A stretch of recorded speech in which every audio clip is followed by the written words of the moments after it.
नारायणसिंह राठोड. कोठवानी पाली. काय विचारायचं आहे? बुढापो निपेट बुरो, निपेट बुरो नसे. हे कुठल्या भाषेत आहे हो? काय? राजस्थानी आहे सर. हा. आदर नाही मित्रमंडळी, आदर नाही घरी, वृद्धपणी घरी बाहेर मित्रांमध्ये सोबत्यांमध्ये संबंधात सगळ्यांमध्ये मान सन्मान घटत जातो. तेव्हा वृद्ध मलूल होतो, दुःखी होतो. आणि वृद्धाश्रम, वृद्धशाळा, जीवनसंध्येच्या शरण जावं लागतं. घरापासून वेगळं होत जातो का? पण म्हणजे माझ्या म्हणण्याचं तात्पर्य असं आहे की अधिकतम आम्ही लोक इथे आलेल्यांपैकी पण आले ते वृद्ध अधिक येतात, म्हातारी माणसं. असं नाहीये. हो हो. अहो, इथे तर किती तरुण लोक पण आहेत, लहान मुलं पण आले तिथे. ते तर आहेतच, पण त्यांच्यामध्ये प्रमाण जे आहे ते आम्हा लोकांचं जास्त आहे. तेव्हा जे हे आहे यामध्ये जे आम्ही मगाशी आपल्याशी कथित केलं आहे की अशा वेळी हे काय असतं की जीवन बालपण येतं, सरून जातं, तारुण्य येतं, तेही निघून जातं. म्हातारपण मात्र एक असं पिरियड आहे जो कधी येऊन परत जाणार नाही, तो तर आपल्यासोबत घेऊनच जाणार.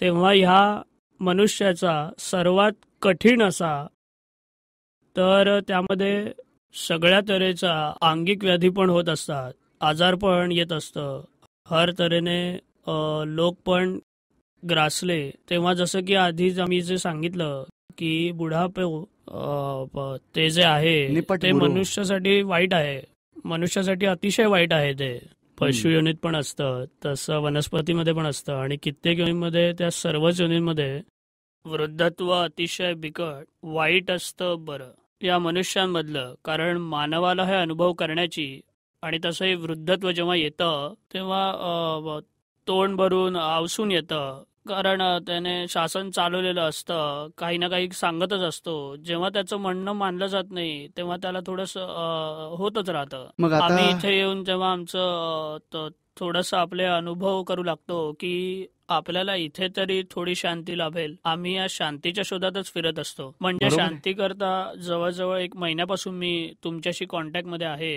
कारण मी इथे जवळजवळ 1 महिन्यापासून खूपदा आलो. इथे पहिल्यांदा आलो महिन्याभरापूर्वी, आणि मग मी या महिन्याभरात 5-6 वेळा तुमच्या प्रश्नोत्तरांकरता ऐकत आलो. तेव्हा मला असे अनेक अनुभव आले आहेत. वृद्धापकाळ आहे जीवनाचा हा उत्तरार्ध, म्हणजे सर्वात. तेव्हा हे मनुष्यासाठी तर त्याला कशा प्रकारे की आपण आता जे घडून गेलं, वृद्धत्व तर आलंय, ते तर आपण सोडू नाही शकत. पण त्याकरता काय आहे की आपल्याला हे ज्ञान प्राप्त होतं आत्म्याचं, तर आपल्याला जी सिक्युरिटी मिळते, काही आश्वासन मिळतं, आधार मिळतो जगण्याचा. आणि मी शुद्धात्मा आहे, हे नारायण सिंगचं हे म्हातारपण आहे, मी नारायण सिंहांना म्हातारपण आलंय, ही जागृती लाभल्याने आपल्याला खूप मोठी शक्ती प्राप्त होते. आणि एक गोष्ट जरूर समजून घ्या की आपण बालपण, तारुण्य बेजबाबदारपणे वाया घालवलं, तेव्हा म्हातारपणी काही फायदा मिळण्याची अपेक्षाही ठेवू नका. आपण तरुणपणी आणि बालपणी काही आध्यात्मिक दृष्टीने जीवन जगलो असू तर आपलं म्हातारपण सहजपणे पार सुद्धा पडेल, आणि आपल्याला म्हातारपणाची रॉंग बिलीफ होणार नाही. ही रॉंग बिलीफ तयार झाली आहे. शरीर म्हातारा होत असेल की आत्मा म्हातारा होत असेल? शरीर म्हातारा होत असतं, शरीर आत्म्याला नाही होत काही. पण मी म्हातारा झालोय, मला 75 वर्ष झाली, मी आजारी पडलोय, मी माझं शरीर काम नाही करत, माझं इंद्रिय काम नाही करत, असं मानत मानत मानत मानत इतक्या रॉंग समजुती घुसून बसल्या आहेत, जास्त परिणाम त्याचाच होतो. आणि मागाहून आपली प्रकृती आणि आपली अपेक्षा असते की आपण व्यवहार असा केला होता, तुम्ही लोकांनी माझ्यासोबत असा व्यवहार करा, आपण इतके घरामध्ये इतके वडील आहोत तेव्हा मला इतका मान द्या. पण आपलाच अहंकार आपल्याला दुःख देत असतो, आपल्या अपेक्षा आपल्याला दुःख देत असतात, आपले आग्रह दुराग्रह आपल्याला दुःख देतात. तेव्हा आपण असा विचार केला पाहिजे की आता मुलांना किंवा तरुण लोकांना त्यांच्या हिशोबाने चालू द्या. आपल्याला खायला प्यायला राहायला मिळत आहे तेव्हाही खूप झालंय, आपण त्यांच्या कुठल्याही व्यवहारात दखल नाही द्यायची. अशी जागृती ठेवा. पण हा सगळा त्रास केव्हा होतो? हा अज्ञानामुळे. काही ठिकाणा नसतो की काय आपल्या कोणत्या जीवन व्यवहाराने आपण शांतीने राहू शकू. आणि ज्ञानदृष्टीवाले खूप चांगल्या प्रकारे राहू शकतात आणि प्रतिक्रमण करतात संपूर्ण आयुष्यात ज्या चुका घडून गेल्या. नंतर रॉंग बिलीफने जे म्हातारपण जे भोगावं लागतंय, रॉंग बिलीफ दूर झाली तर त्यालाच आत्म्याची जागृती राहिल्याने खूप सारी हिंमत मिळते की नाही, हे शरीराचं जे काही होईल, मी तर शुद्धात्मा आहे आणि मला आता पुढचं ध्येय मिळालेलं आहे की मला मोक्षास जायचं आहे. या संसारातले सगळे हिशोब पूर्ण करून मला मोकळं व्हायचं आहे. तेव्हा हे जागृतीत राहिल्याने खूपच त्याला स्थैर्य प्राप्त होतं. म्हणजे इथे तर असा अनेक लोकांचा अनुभव आहे की म्हातारपणी उलट जास्त ज्ञानामुळे स्थैर्य लाभण्याची संधी मिळाली आहे त्यांना, पुरुषार्थाची संधी मिळाली आहे. समजतंय का तुम्हाला? तेव्हा हे तुम्ही ज्ञान घ्या आणि त्याच ज्ञानात राहून हळूहळू पुरुषार्थ करा. आणि लेकी सुनांना मुलगा आहे, सून आहे, मुलं आहेत, त्यांच्या मोहामध्ये नका अडकून पडू. अपेक्षा ठेवू नका. ते हळूहळू ते लोकही तुमच्या दखल देणार नाहीत. तुम्ही त्यांच्यात दखल नाही दिली तर तुमचं जीवन पूर्णाहुती आरामात व्यतीत होईल. मी साहित्य तुमचं बरंचसं साहित्य घेतोय, वारंवार वाचत पण असतो, वारंवार वाचत असतो आणि खाली अंडरलाईन पण करत असतो. ते सगळं नोट करून ठेवतो आणि माझं सगळ्याच्या सगळ्या बहुतेक वेळ याच्याच मध्ये घालवतो. खूपच चांगलं. हो साहेब, खूप चांगलं. जय सच्चिदानंद. बघा, हाच एक उपाय आहे या म्हातारपणात. बघा, तुम्ही आध्यात्मिक लाईन जर पकडलीत तेव्हा तुमच्या आयुष्यात शांती वाढली. 1 महिनाभर केलं तरी आतमध्ये शांती वाटते ना तुम्हाला? हो. तेव्हा सगळ्या वयोवृद्ध लोकांनी हा रस्ता पकडला तर किती जीवन सुकर होऊन पूर्ण होईल त्यांचं. हाच मार्ग खरा आहे. कारण आपल्या ह्या संसारात आपले आग्रह दुराग्रह आपण पकडले तर आपल्याला दुःख होतं, अपेक्षा दुःखी करतात. आणि ही समजूत बदलली तर हेच व्यवहार आपल्याला, सगळी मुलं पण तुमच्यासोबत चांगल्या तऱ्हेने राहतील, तुम्ही मुलांबरोबर चांगल्या प्रकारे राहा, सगळं जीवन सुखी होईल. मी ही साधारण गोष्ट सांगतोय कारण त्याची मी सवय केली आहे. तुम्हाला पण आता समजतंय तरी ना? आपण आपला पुरुषार्थ करून निघून जायचं आहे. आणि दुसरं, आपले फ्रेंड्स असतील जे वयोवृद्ध आहेत त्यांना हा मार्ग सांगा. बाकी सगळ्या दुनियेत तर आपण पोहोचू शकत नाही, पण जितक्यांना हा मार्ग कळेल त्यांचं जीवन नक्कीच सुखी होईल. मग जय सच्चिदानंद. मुक्ती चौधरी, दिल्ली.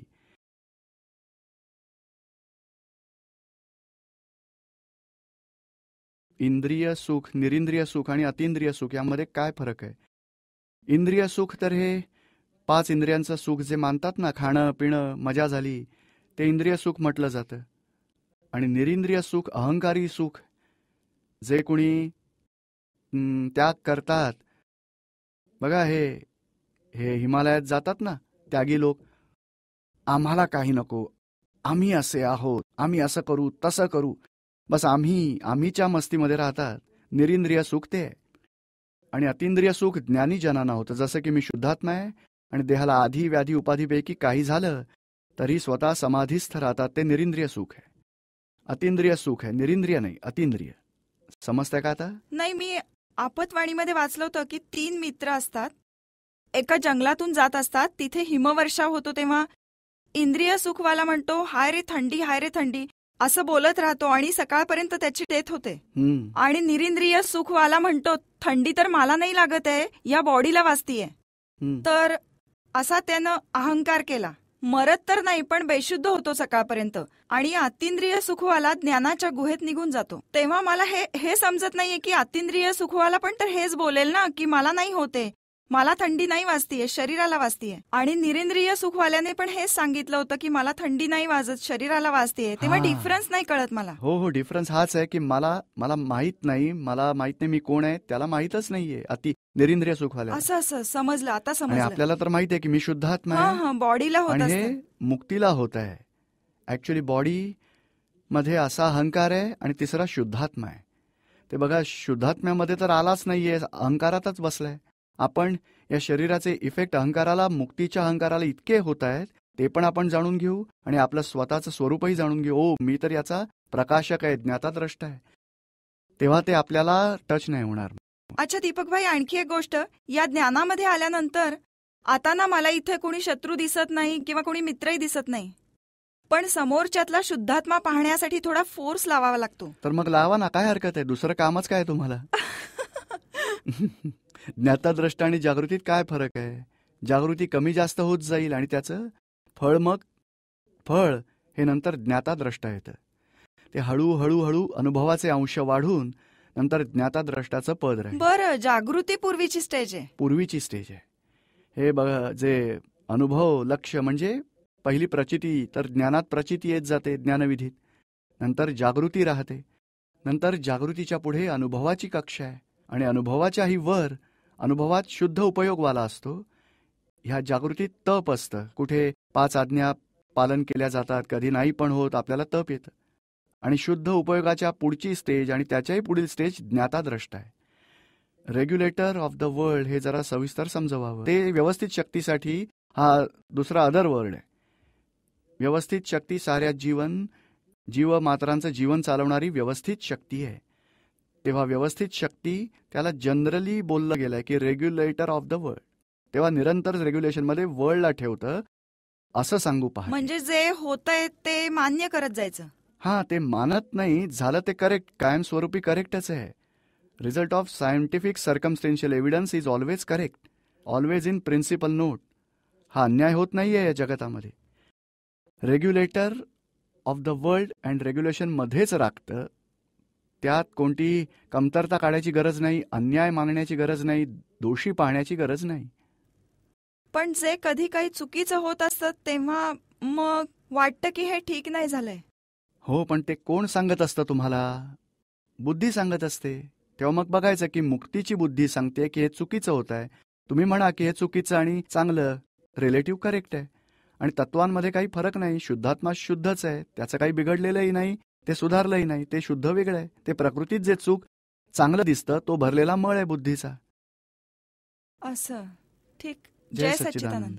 जय सच्चिदानंद. ताराचंद अनवर, तुमची अनुमती जर मिळाली तर आता जे चाललं आहे ते आपल्या समक्ष ठेवतो. 2 मिनिटं वेळ हवा आहे. हे अनुभव मी काव्याच्या स्वरूपात सांगू इच्छितोय. चूकभूल द्यावी घ्यावी. काय अनुभव सांगू इच्छिताय तुम्ही? कलयुगात मोठा चमत्कार झाला. या अक्रम विज्ञानाचा लाभ झाला. खरोखरच इतक्या मोठ्या ज्ञानाचे कसे झालो आम्ही अधिकारी, कसे झालो हे तर अजबच गजब झाले. इतकं ज्ञान प्राप्त झालं की बस साऱ्या काही इच्छा पूर्ण झाल्या आणि आता जे मला काही सुख मिळालंय ते अवघ्या विश्वाला सुख मिळावं हीच इच्छा आहे. बाकी काहीच इच्छा नाहीये. साऱ्या इच्छा पूर्ण होतात इथे. येऊन पहा तुम्ही. आता मी यातला काही मी वाचून दाखवतो, ऐका. ज्ञाता द्रष्टा केवळ आत्मा धर्म, बाकी सगळं प्राकृतिक धर्म. जेवढं पण धर्म आहेत सांस्कारिक सारे रिलेटिव्ह धर्म आहेत. एकच रिअल धर्म आहे, तो दादा भगवानांचा आक्रमक विज्ञान. हे इथे मी माझ्या पूर्णपणे अंतःकरणाने सांगतो आणि यामध्ये साऱ्या जगाचे कल्याण होईल हे अगदी निश्चित आहे. यमराज कोणी नाही, नियमराज आहे. इथे तोच बुडेल ज्याला गर्व आहे. अक्रम विज्ञान आहे विशाल, अक्रम विज्ञान आहे विशाल, जो करेल कलियुगी उजाला. केवळ अक्रम विज्ञानच, अक्रम विज्ञानाचा कलियुगामध्ये उजेड पाडणार आहे. अक्रम विज्ञान आहे सदाबहार, ज्याला आपण दादाजींनी घेतले कोटी कोटी अवतार. अक्रम विज्ञान आहे सदाबहार, ज्याला आणण्यात दादाजींनी घेतले कोटी कोटी अवतार. ज्याला लागली अक्रम विज्ञानाची लागण त्याला सहजच प्राप्त झाली सारी रत्न. अक्रम विज्ञानाचे नाही केले जतन, ज्यावर कृपा झाली ज्ञानवंतांची तोच झाला यात मग्न. या माझ्या प्रिय बंधू भगिनींनो, अक्रम विज्ञानाशी नाळ जोडा. ऐका माझं म्हणणं. जो माझं ऐकेल तो बाकी काहीच नाही उरला. सर्वच त्याने मिळवलं. लोक परलोक सगळे सुरळीत झाले ज्याने अक्रम विज्ञानाशी नातं जोडलं. मी जाणलं, तुम्हीही जाणलं. ज्याने पण जाणलं त्याने अवघं ब्रह्मांडच काबीज केलं. सत्यवचन करतो गप्पा नाहीत, गप्पा असतील तर शिरच्छेद करावा माझा. सत्यवचन करतो गप्पा नाहीत, गप्पा असतील तर शिरच्छेद करावा माझा. एकदा या दादांना शरण, दूर होतील सर्व दुःख तुमचे. दादा भगवानांचे नाव घ्या आणि मोक्ष प्राप्त करा. प्राकृतिक ज्ञान सर्व गर्वाचे पोषक आहेत. प्राकृतिक ज्ञान सर्व गर्वाचे पोषक आहे. एक आत्मज्ञानच गर्वाचा नाशक आहे. पुऱ्या विश्वाला आक्रम विज्ञानासारखं आणि कुठलंच विज्ञान नाही. उठा उठा हो नरनार, संगमेश्वर भगवानांचा झाला अवतार. पुऱ्या विश्वाला सगळे रिलेटिव्ह धर्म, केवळ रिअल धर्म दादा भगवान तेच खरे. अक्रम विज्ञान आहे बिनतोड, कुठेही याचा नाही तोड, कुठेही नाही. माझ्या प्रिय पुण्यवान भाग्यवान अशा अक्रम विज्ञानाशी तुमचं नातं जुळलं. जो कोणी आला इथे दादा भगवानांच्या दरबारी, मन भरून पावे तो भारी. सासू म्हणा सून म्हणा, सगळे ज्याने अक्रम विज्ञानाने प्रेम केलं तोची अमर झाला. ना कधी ऐकलं ना कधी पाहिलं, ना कधी ऐकलं ना कधी पाहिलं. जे विना काही करतात, समजुती न करतात, न भूतो न भविष्यती. लक्ष वर्षानंतर आलाय हा अक्रम मोक्ष. बुद्धीला तुमच्या वेग ठेवा, आज्ञा ज्ञानवंतांची घ्या शरण. जिथे जिथे दूर सतत जन्म मरण, जो वसतो आपल्या स्वगृही त्याची मिळेल आवागमन. जय सच्चिदानंद. जय सच्चिदानंद. छाया चौहान, मुंबई. तुम्ही आत्ताच सांगितलं की श्रीकृष्ण भगवंत त्यांच्या ज्ञानाने अर्जुनाचा मोक्ष झाला. अर्जुनाने जी हिंसा केली होती त्याचं फळ त्याला का नाही मिळालं? अशा प्रकारे तर लोक हिंसा करायला मागे पुढे काय लिहिलंय? हिंसा करणाऱ्यांना तर प्रोत्साहन मिळेल. नाही, पण हिंसा अहिंसा जी देहाकरवी होते ती तर बघा. तुम्ही बघा, बसला होता तुम्ही, उभ्या राहिलात, तेवढ्या वेळात किती जीवांची हत्या झाली. ती तर अजाणतेपणी झाली. हा, अजाणतेपणी किंवा जाणून बुजून केली. आपण आगीमध्ये अजाणतेपणी हात घातला तरी आपला हात जळेल की नाही? जळणार नक्की. का? कारण अजाणतेपणी केलं तरी पण जळणारच, आणि जाणून बुजून केलं तरी जळणारच आहे. मग कुठे जागृती कुठे आहे? जोवर देहाध्याय आहे तोवर सर्व हिंसांचं पातक आपल्याला लागणार. देहाकरवी जेवढी हिंसा झाली, पण देहाध्यासाच्या कारणाने आपल्याला पातक लागलं. आणि अर्जुनाचा देहाध्यास सुटला होता. तेव्हा हिंसा ते कर्मांचं फळ होतं. त्याच्या तारणं किंवा मारणं ते कर्मांचं फळ होतं. पण आत मात्र स्वतः आत्मरूपाने पाहिलं होतं की नाही, मी पण आत्मा आहे आणि तेही आत्मा आहेत, आणि हा पुद्गल या पुद्गलाचा हिशोब पूर्ण होतोय, प्रकृती ह्या प्रकृतीचा हिशोब पूर्ण होत आहेत. तेव्हा अशा जागृतीत राहिल्याने त्यांची कर्मबंधनं झाली नाहीत आणि त्याच बर्थमध्ये मोक्ष पावले. म्हणजे ह्याचा अर्थ असा नाही की हिंसा करत जा मोक्ष मिळत जाईल. ज्याचा कर्ताभावच लोप पावलाय तो कर्मफळ भोगत असतो, त्याचं पातक लागत नाही. समजतंय का तुम्हाला? समजलं. महावीर भगवंतांनी सांगितलं आहे की श्रीकृष्ण तीर्थंकर बनतील. ते तर त्यांचं कर्म बाकी राहिलं होतं, त्यांची भावना होती. या लाईफमध्ये वासुदेव झाले होते आणि त्यांचं कर्मबंधन असं पडलं होतं की एक लाईफमध्ये तीर्थंकर बनतील, नंतर मोक्षास जातील. तेव्हा चांगलंच आहे ना, काय हरकत आहे त्यांना तर मोक्षाला जायचंय. नाही, मला हे जाणायचंय की अर्जुन त्यांच्या ज्ञानाने अर्जुनाचा मोक्ष झाला आणि त्यांना ज्ञान असूनही त्यांना का नाही मोक्ष हिशोब ह्या कर्मांचे हिशोब अशातच आहेत. कर्म जी बांधली आहेत त्यांचं तर फळ येणारच, भोगावंच लागणार. पण ज्ञानात त्यात राहिलो तरीही जे बंध बांधले गेले आहेत त्यांचं तर फळ भोगावंच लागेल. आणि चांगलं आहे, कोटी कोटी लोकांचं कल्याण करून मोक्षास जातील. चांगलं आहे, तीर्थंकर लाभला तर किती चांगली गोष्ट. आणखी एक प्रश्न आहे. दादाजींनी एका ठिकाणी सांगून ठेवलंय की कोणी 5 लाख रुपये घेऊन गेलं आणि ते परत कधीच नाही दिले तरी आपण व्यवस्थित मानावं ते. तेव्हा पांडवांनी ही गोष्ट व्यवस्थित का नाही मानली की त्यांचं राजवैभव सगळं गेलं आणि त्यांना काहीच नाही मिळालं? मग ते तो बघा क्रमिक मार्ग होता आणि ते जे ज्ञान मिळालं त्यांना, आणि त्या ज्ञानात राहून त्यांचाही मोक्ष झाला, पांडवांचा पण. आणि हे ज्ञान तर आपल्यासाठीच आहे. कलियुगात आपण आलोय आणि किती कर्म बाकी आहेत आणि रोज अडचणी येतात. तेव्हा हे याने केलं, हे त्याने केलं, तेव्हा ज्ञानाने आपलं समाधान राहतं की कुणीही करता नाहीये. सायंटिफिक सर्कमस्टेन्शियल एव्हिडन्स करतो. 5 लाख पण घेतले आणि बघा शरीरातून पण काढून नाही टाकत. भाड्याच्या घरात राहतो आपण, एक धक्का मारला तर आपल्याला सोडून द्यावं लागतं हे शरीर. मग पैशाबद्दल काय बोलायचं, शरीरही सोडून द्यावं लागतं. कारण हे सगळं दुसऱ्या संयोगांच्या अधिपत्याखाली आहे. आत्म्याच्या सत्तेखाली येणार. नंतर जन्म आणि मरण, त्यात आपला समभाव राहील. मी मृत्यूचं भयही ठेवणार नाही, जन्माचं काही उल्हासही वाटणार नाही. जन्ममरणात समभाव ठेवू आपण. तेव्हा आपल्याला हा मार्ग या ज्ञानामुळेच आपल्याला ह्याच लाईफमध्ये मिळू शकेल. त्यावेळेस त्यांना जे कृष्ण भगवान आणि नेमिनाथ भगवान होते त्यांच्यामुळे ते त्यांना जे ज्ञान मिळालं त्यामुळे ते लोक मोक्ष तर पावलेच आणि कर्मांचं फळ तर भोगावंच लागलं होतं त्यांना. बरं. सुटकाच नाही मिळाली. जय सच्चिदानंद.